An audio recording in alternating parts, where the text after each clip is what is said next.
नमस्कार। आज आपण अतिशय सोप्या पद्धतीने कुरकुरीत भाजणीची चकली करणार आहोत। त्यासाठी लागणारी भाजणी ही आपण ह्याच व्हिडिओमध्ये पाहणार आहोत। भाजणीचे प्रमाण ठरवण्यासाठी किचन मधले कोणतेही एक भांडे निवडा। भाजणीमध्ये सर्वात पहिले 2 पातेले तांदूळ, 1 पातेले चणा डाळ आणि अर्धा पातेले मूग डाळ आणि उडीद डाळ घेतलेली आहे। हे सर्व साहित्य धुवून फॅन खाली सुकवून घेतलेले आहे।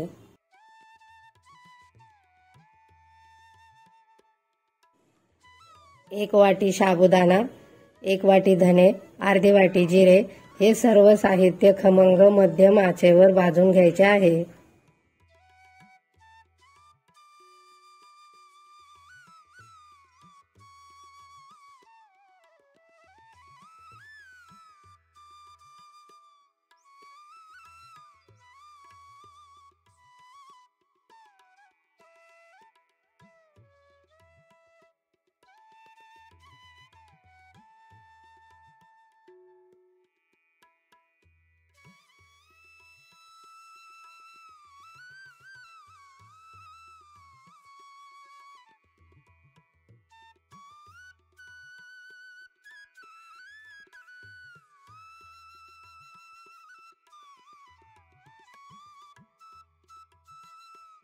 तयार आहे आपली भाजणी।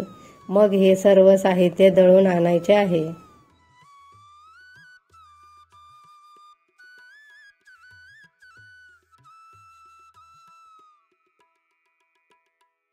भाजणीच्या पिठामध्ये 1 चमचा हळद, 1 चमचा लाल मिरची पावडर, चवीनुसार मीठ आणि 3 चमचे पांढरे तीळ घेतलेले आहे।